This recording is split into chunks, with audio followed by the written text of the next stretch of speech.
Bueno, quería hacer alguna matización sobre lo que he dicho en el último vídeo. Eh, primero, eh, en la, bueno, voy a hacer otro pequeño resumen porque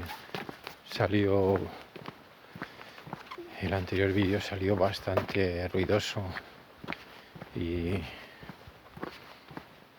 no me gustó demasiado porque es bastante difícil de oír.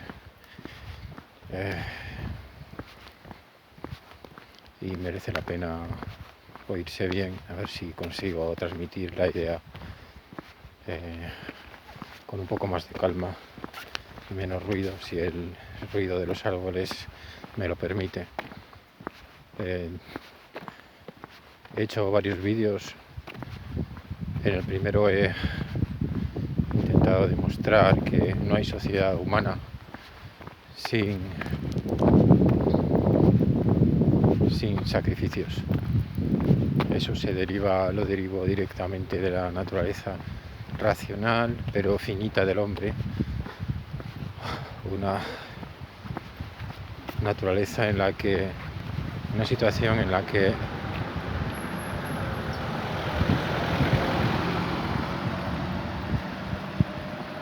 el hombre no tiene el conocimiento acerca de su futuro, ni lo sabe todo. Por lo tanto, necesita creer en algo. Y al contrario que los animales, que tampoco saben acerca de su futuro, el hombre puede pensar en su futuro, puede pensar en planificar acciones, pero no puede planificar sin hacer asunciones acerca de cómo se van a comportar no solo los objetos inanimados, sino las propias personas que le rodean. Para ello necesita asegurarse, y la manera de asegurarse es exigir a los otros que delante de él hagan una afirmación que al no cumplirla les cueste mucho. Y eso se llama sacrificio. Es decir,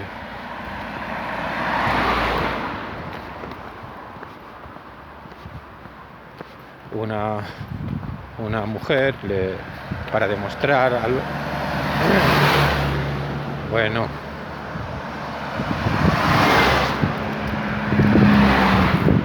una mujer para que un hombre demuestre que la quiere, tiene que hacer algo que le cueste bastante, y que solo tenga sentido cuando es algo que lo hace por ella y no lo hace por otro. ¿Por qué? Pues porque si lo hace por otros, no es algo que le cueste, que al no quererla le cueste mucho. Es decir, al romper la relación no le va a costar. Es decir, imagínate que da dinero a los pobres. Bien, pero eso no depende de ella. Lo que tiene que hacer para darle pruebas de su amor es regalarle algo muy caro o hacer algo muy difícil por ella, etcétera. El típico cuento de hadas del hombre que caza un unicornio para su amada. Bien, eso es un sacrificio. Y en las sociedades primitivas, donde lo que se defiende no es otra cosa que la propia vida ante los peligros del exterior, es decir, de los animales y de otras tribus, lo que hay que sacrificar lo que hay que demostrar es que cada uno está dispuesto a ofrecer su vida por los demás. Está dispuesto a respaldarles con su sangre, derramando la sangre de todo lo que se oponga a la tribu. Y eso se traduce en sacrificios humanos. Sacrificios humanos, sacrificios de enemigos para demostrar la valía, sacrificios de seres queridos para demostrar de hijos primogénitos, por ejemplo, para demostrar su compromiso con la tribu. Porque claro, una persona, un rey fenicio que sacrifica a su hijo primogénito, pues le vale para su ciudad, para Tiro, para Cartago, pero no le vale para mandar luego en Jerusalén, ni para mandar luego en otro sitio. Si desaparece su ciudad, la muerte de su hijo ha sido en vano. Entonces tiene todos los incentivos para defender su ciudad, defender la muerte. Bien, eso es un sacrificio. Luego demostré, por cierto, hablando de sacrificios de un hijo, hay una explicación muy curiosa del sacrificio de Agamenón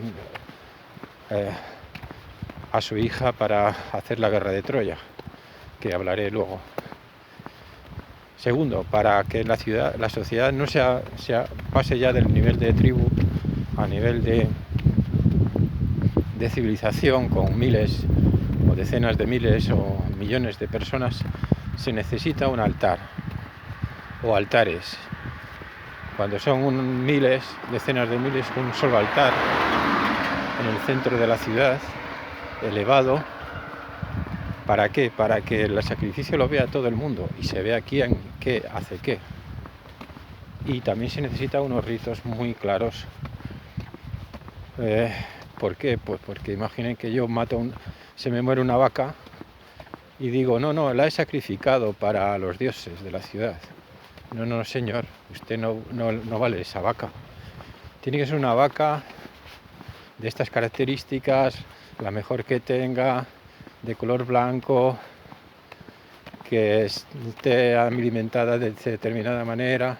¿Para qué? Para que no haya frescos que aprovechen cualquier cosa y digan que es un sacrificio.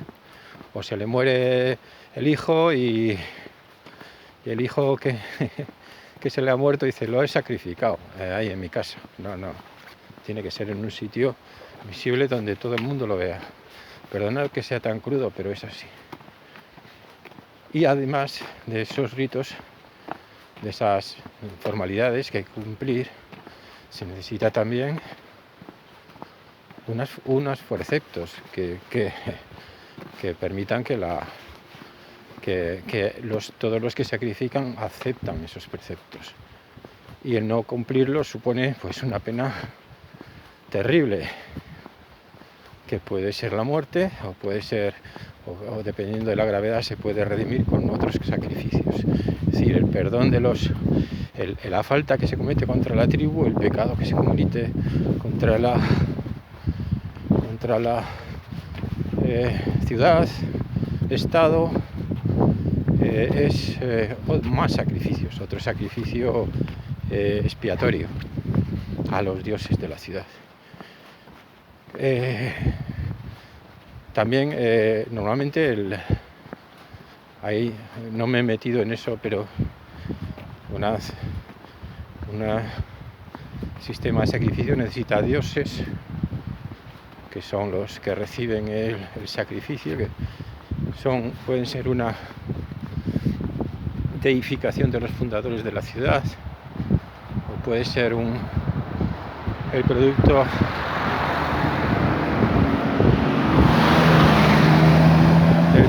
de lo que se llama una mitopoiesis, una creación de mitos primitiva anterior al sistema de sacrificios. Pero en eso no me meto, ahí también se podría hablar de ello. Total, que esos componentes son necesarios para que exista una civilización. No ha existido nunca una sociedad sin esos componentes: altares, sacrificios, sacerdocio, preceptos, dioses o Dios.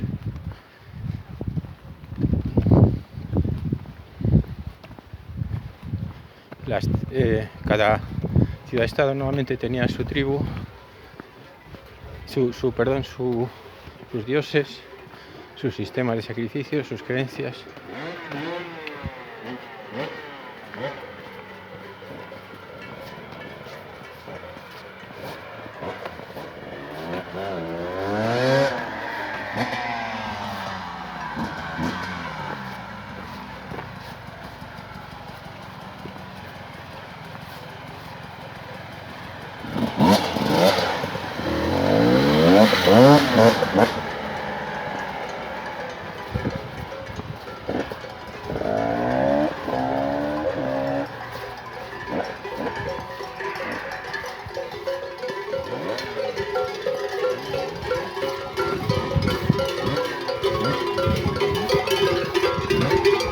hablando de vacas.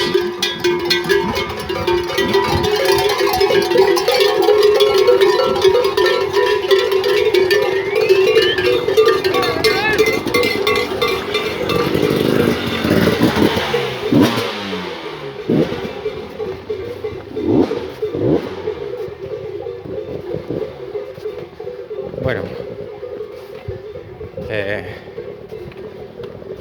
¿qué más?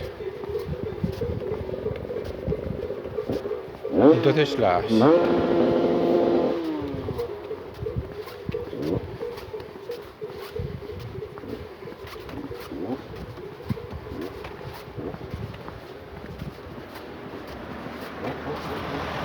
así como la desconfianza entre los humanos,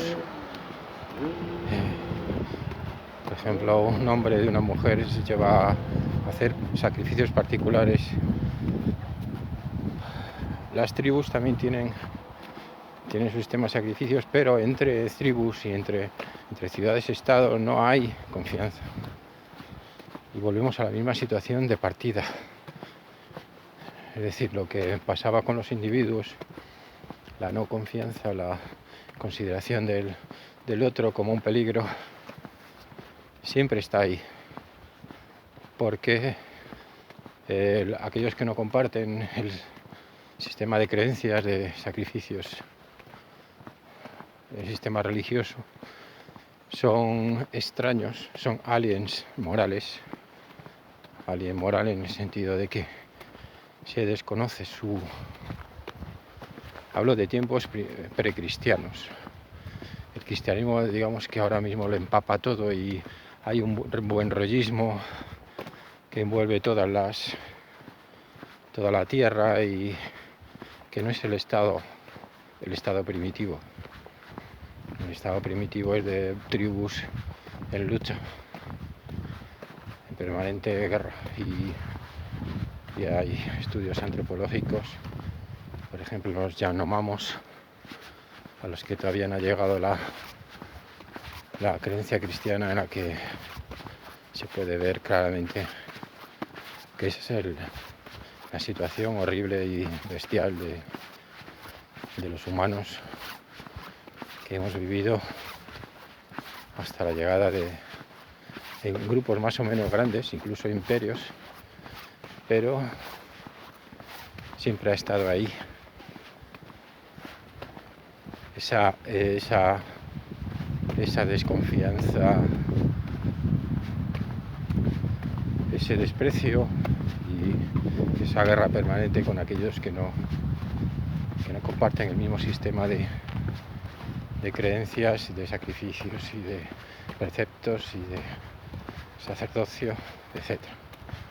No estoy hablando del pasado, ahora que está debilitándose la fe cristiana, vuelve otra vez los sacrificios humanos, vuelve otra vez la situación previa, inhumana y bestial. No hay más que ver el aborto, los sacrificios humanos, el aspecto, digamos, casi diabólico de alguna gente que tal como se tatúan, etc. Bien, ¿cuál es el sacrificio de Cristo? El sacrificio de Cristo, como dije en el anterior artículo, el anterior vídeo,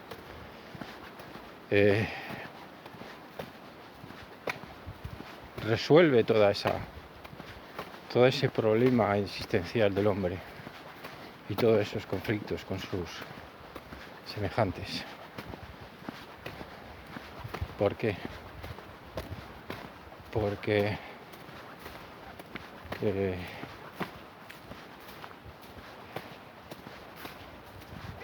los sacrificios incruentos desaparecen, porque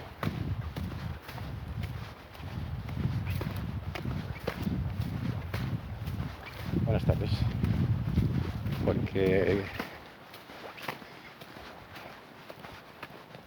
Cristo es el sacrificio perfecto, máximo,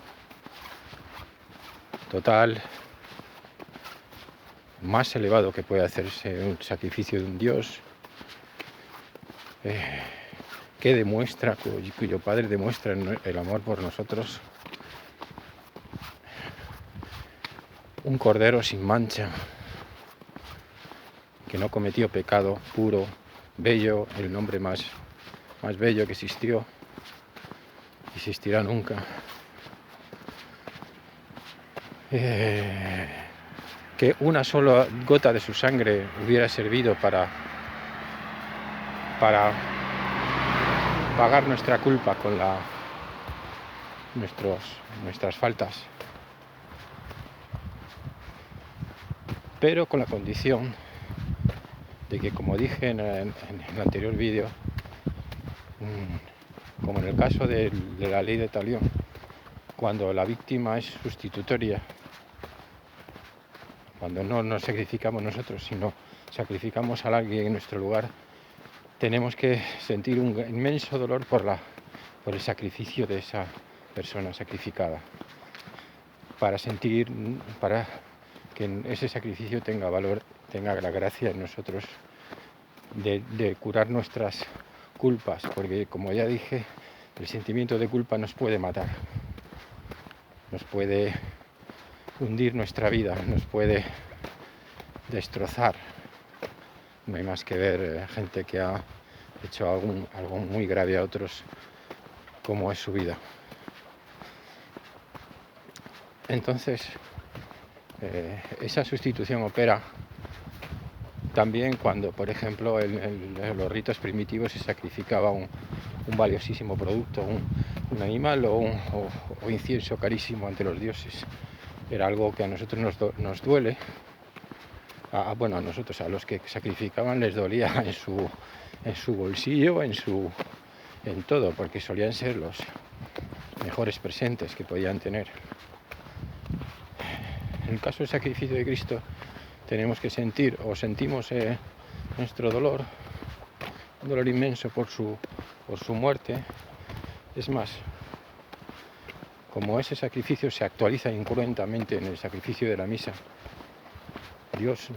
este acontecimiento no es solo histórico, sino que se actualiza constantemente en las apariciones. Nuestro Señor, muchas apariciones ante videntes, Cristo nos dice, y ante santos, nos dice que sigue sufriendo en la cruz, que para Él no existe ni el presente, ni el pasado, ni el futuro. No existe ni el presente ni el futuro, es todo presente.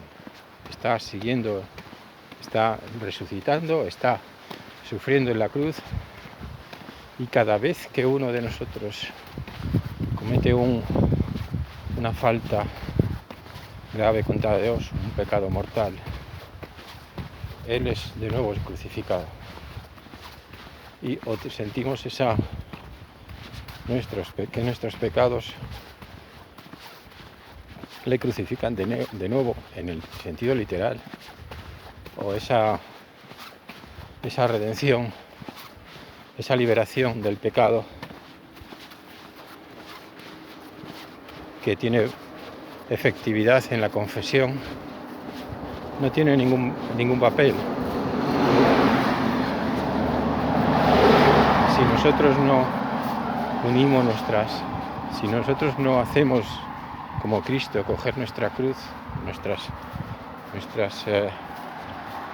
problemas, nuestras desgracias, y no lo unimos a la cruz de Cristo, no tiene ningún valor el sacrificio de Cristo para nosotros. Por eso dijo nuestro Señor que es por muchos, es por todos los que quieran unirse a la cruz de Cristo. Eso es lo que quiero decir.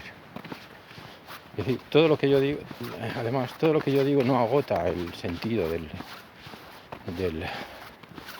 sacrificio de nuestro Señor. Tiene mucha más riqueza de lo que pueda decir yo. Esto es solo una introducción para no creyentes.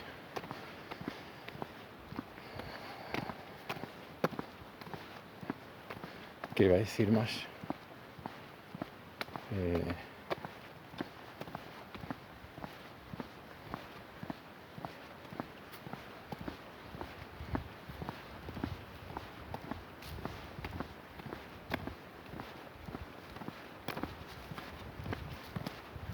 también está la parte sobrenatural, por supuesto, y no que la expliqué en el vídeo anterior. Si solo fuera eso, quedaría, si solo fuera la parte natural, perdón de nuestros pecados, nuestro arrepentimiento, que es por supuesto necesario para no, y nuestra intención de no pecar, porque si no, evidentemente, si no tuviéramos intención de dejar de pecar, nuestro amor por nuestro sufrimiento, por el sufrimiento de Cristo sería falso.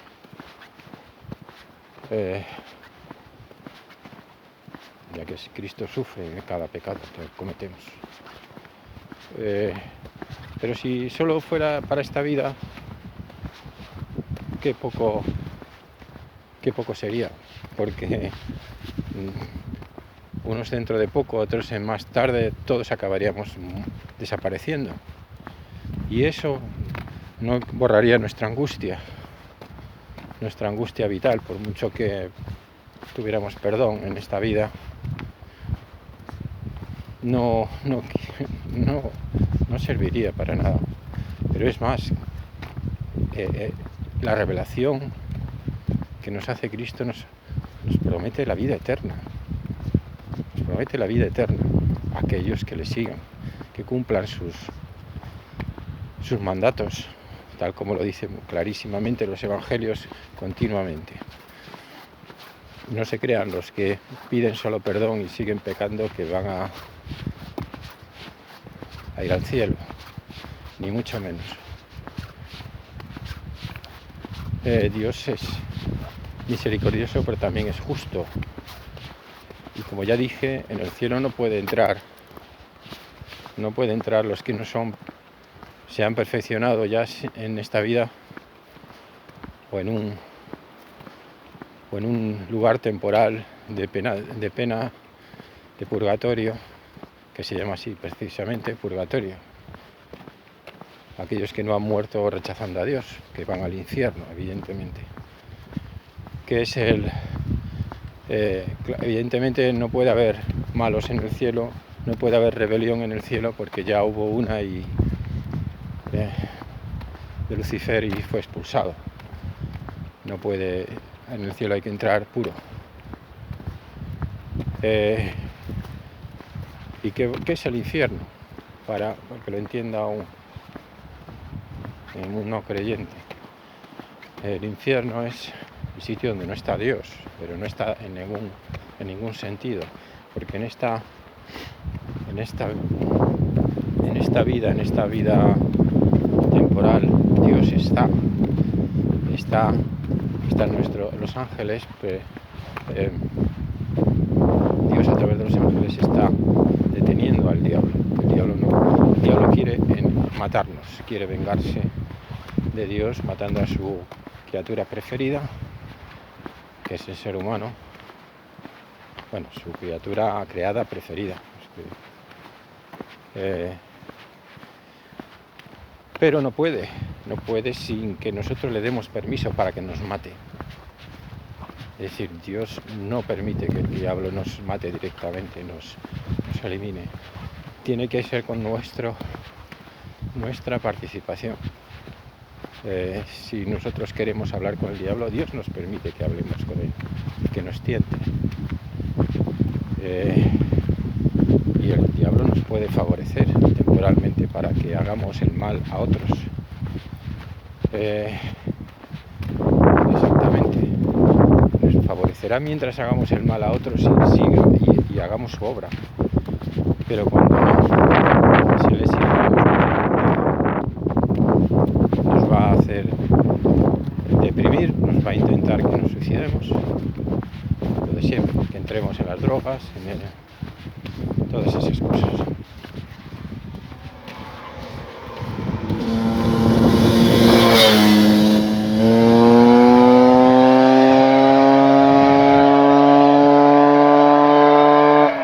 Cuánto estúpido, por Dios.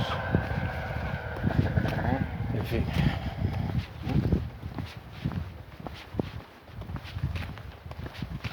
Eh, Bien, eso es la obra del mal, la obra de Satán es el mundo moderno, tal como lo vemos, pues nos intenta apartar de Dios, nos intenta volver a los sacrificios humanos, intenta que no tengamos fe. Ya dije, el aborto es el sacrificio humano más horrendo y terrible, y mucho más que los sacrificios de los aztecas o de los fenicios. Es el asesinato directo de un bebé, del más inocente, por su madre. ¿Qué conlleva el aborto? Pues el aborto, como dije en el otro vídeo, supone que aquel que lo hace, o aquella que lo hace, o aquel que lo promociona o lo hace, tiene que aceptar los preceptos del mundo satánico en el que vivimos. Es decir, o se arrepiente y lleva una vida de remordimientos, que es lo que debería hacer una persona decente, y volver a Cristo y pedir perdón y penar por ello, o puede decir, no, era mi derecho, estoy ejerciendo un derecho, y en ese mismo momento está aceptando, como en todos sistemas de sacrificios, los preceptos de la sociedad en la que vive, que son satánicos. Lo mismo pasa con la eutanasia, ya se les abandona a los pobres viejos en moritorios, que muchas veces esos son los geriátricos, moritorios, y ya directamente se les va un familiar o el Estado va a decidir que ya no merece vivir porque necesita una muerte digna. Su papá, su abuelo, su mamá, o su hermano que ha tenido un accidente, o su hijo. Están aceptando el sistema satánico, y cada vez Satán les pedirá más y más, porque los remordimientos no desaparecen. Satán les acentuará esos sentimientos para que se vayan hundiendo y, si es posible, se suiciden, y buscarán hasta que favorezcan a Satán con otra cosa, y Satán les quitará la mano del cuello temporalmente. Mientras favorezcas a Satán, te dejará libre, te dejará tranquilo. Bien, pero el proceso es de destrucción. ¿Y qué es el infierno? El infierno es donde ya no está ni los ángeles, ni Dios, ni nadie. Está Satán libre para hacernos lo que quiera. ¿Y qué es lo que hace? Lo que hacen los demonios. Nos matan a los condenados una vez y otra vez, con las mayores torturas en proporción a lo que hicieron, con toda la saña y venganza que puedan. Y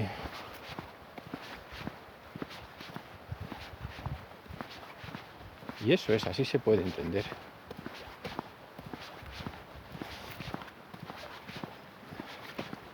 El infierno. Se me había olvidado otra cosa.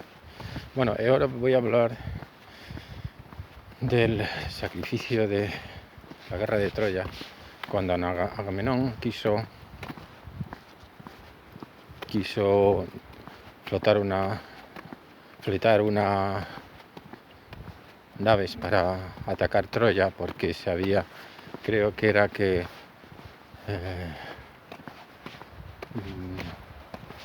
Melenao había secuestrado a la mujer de un hermano, creo. Para vengarse quiso destruir Troya, convenció a los griegos de la ciudad de ¿cómo se llamaba la ciudad? Micenas, a los de Micenas que botines, en fin, cuando hay una campaña de guerra se prometía pues las riquezas de la ciudad conquistada. Pero los micenos le decían, por Dios, no, otra vez no. Decían, no hay viento para las naves. ¿Qué quería decir eso? Quería decir, más o menos, ellos decían, creo yo, vale, tú tienes una motivación, quieres vengar lo que han hecho a tu familia, tienes ganas a Troya porque es una competidora de Micenas y todo para engrandecimiento de tu familia y bla bla bla, pero nosotros vamos a dejar nuestras familias, vamos a estar allí en un sitio incierto, sí, hay premios si ganamos, pero ¿y si perdemos? Y si además, si nos dejas a nosotros en la estacada, ¿qué pasa? Y entonces Agamenón un día en público, en una torre, cortó la cabeza de su hija. Así, como que no quiere la cosa. Y entonces los micenos dijeron, vaya, ya hay viento para ir por las naves. ¿Qué había pasado? Pues en el momento en que Agamenón sacrificó a su hija, estaba mostrando su determinación. Posiblemente, si no venía con triunfante, le iban a matar. Y de hecho le mató su mujer. Y demostraba así, pues eso, todo su compromiso con la campaña.